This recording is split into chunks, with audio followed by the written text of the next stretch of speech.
in the state senate. I know there are many state senators we respect and regard, but I want to emphasize to you, there is one member of our state senate who has called Scott Walker out on every difficult economic issue.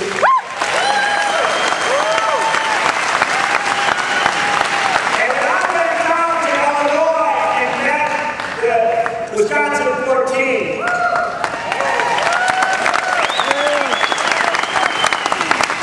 there was someone who said, oh, I know we're going to get back to Wisconsin. Oh, it's so tough. I really like this hotel that much. The waffles right there at 2 in the morning.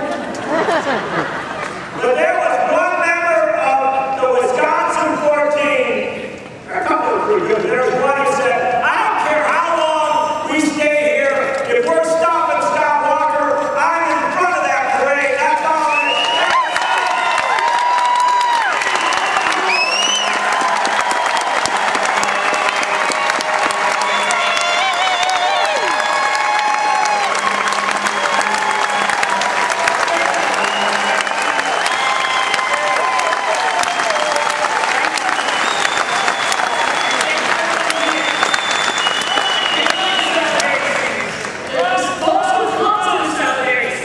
Sing-along, which they will tell you all of us are now part of the Solidarity Sing-along. So the series of part of the group, they're all part of it.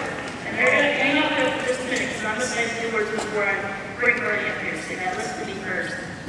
The Dreamers are protesting in Arizona. And if you were here earlier this morning, you heard what the PRT said about the Dreamers. They sat down in front of a bus leaving a deportation facility, and after several hours, the bus backed up. The Dreamers are the young people born in Mexico, raised in America, and they're protesting the refusal of the House Republicans to take up the immigration reform bill. Recently, we all celebrated the 50th anniversary of the March on Washington. We heard a fabulous speech this morning about how that was just one point in a very, very big, very hard movement. Well, the Dreamers in Arizona are keeping Martin Luther King's dream alive.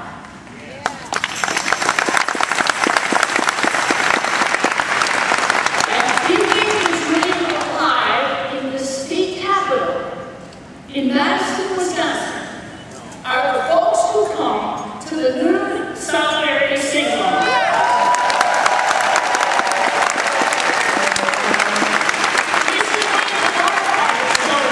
And one of the firefighters carrying a huge sign directed at the governor and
after me. Doesn't this sound vaguely familiar? The miners and the children were evicted from the shacks. They set up tents just as the winter was setting in, and on the 20th of April, in 1914, on a Sunday, after they survived the Colorado winter in tents, the thugs and the gunmen opened machine gun fire. Not on the men who were playing a Sunday afternoon game of ball, but on the tents where the women and children were inside probably preparing food. Then the gunmen charged the tents, lit and spread oil all over the tents, and lit the flimsy structures. 55 women and children died. Some say 199 lost their lives. This is a 100-year anniversary this month. Mother Jones was not at Buda at the machine gun massacre in that test city, but she spread the story all over the United States. She spoke to groups over and over again saying, support my safety, support workers' rights. She told about the strikes, she told about scripts, she told about mine safety laws in Colorado that weren't being followed, and she told about how important the 8-hour day was. For all of you with gray hair in the audience, Mother Jones was 83 when that massacre happened. So never think you're too old to tell the story of injustice.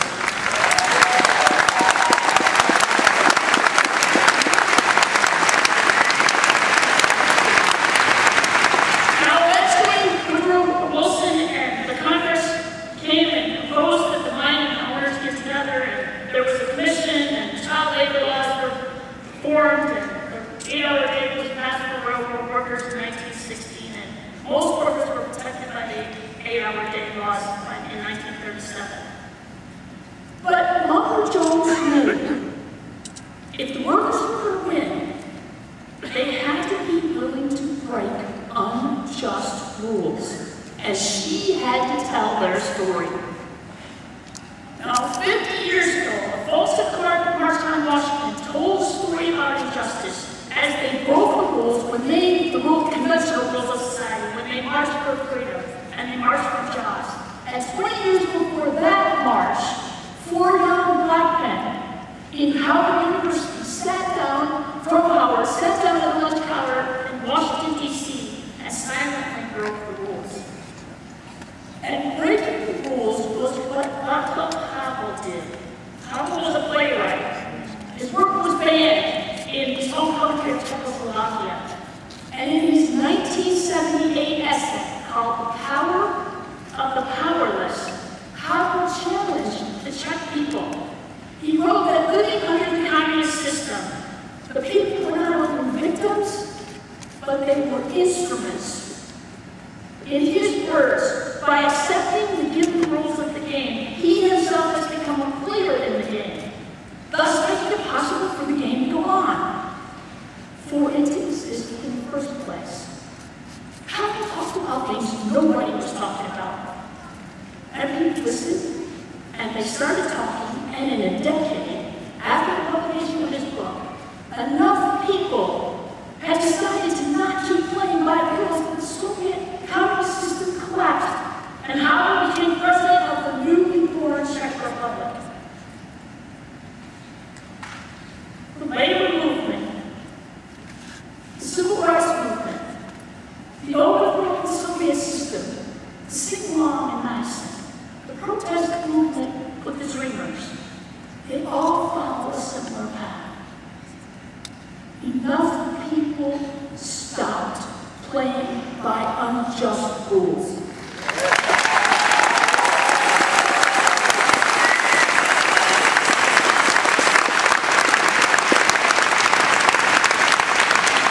Now, the civil rights movement didn't change America by following the rules, they rewrote the rules. When there was a drinking fountain that said rights only, they said that doesn't mean I'm going to follow your rule.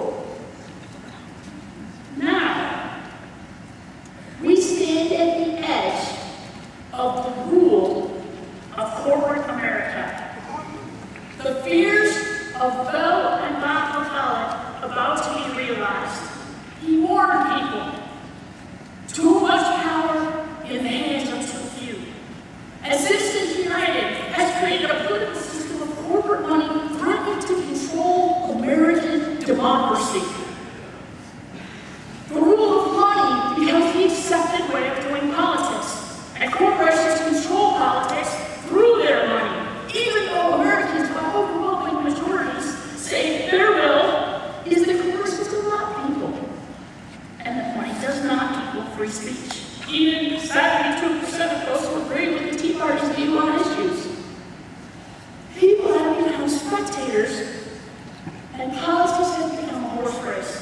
And who has the horse race, the candidate has got to have money.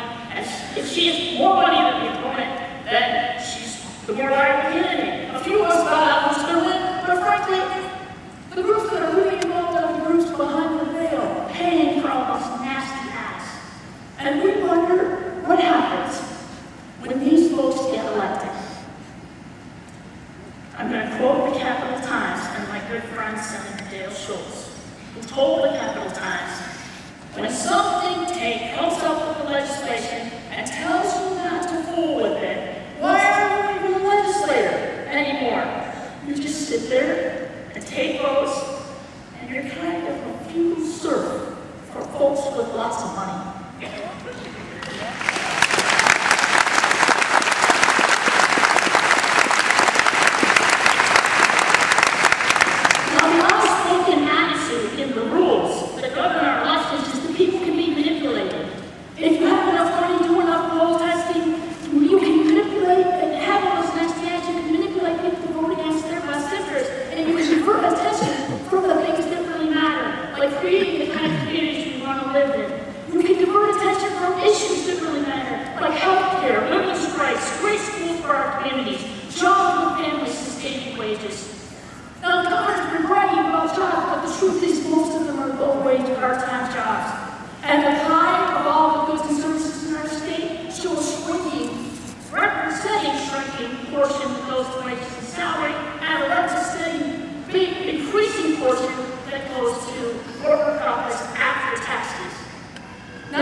Lost is any discussion about Western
in the epicenter of stand-line countries.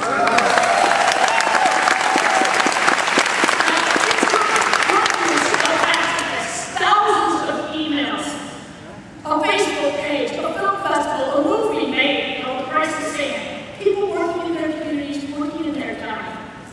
And I tell you this story because the first thing they learn is that in order to get things happen, they have to first show up. That's the first rule. All this takes time. All this takes persistence. Breaking the rules of politics is not going to be easy. It's hard work to change people's minds, but we hold power in our hands. We hold the power to help people connect the dots between what happens in Madison, who they voted for, and what happens in their community. So let's have that debate based on ideas and issues about what kind of communities we want to create. But you know what? The other side isn't going to join us because their strategy works too well for them. It's suppressing our voters. So how do we win? Well, we certainly can't win by following their rules. We have to write our own.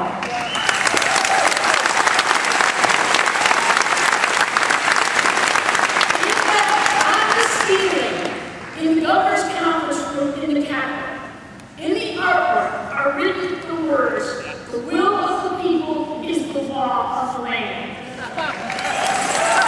Under the seat of power, we need to take those words down and lay them on the table and turn them into the action of every single person who sits at that seat of power and make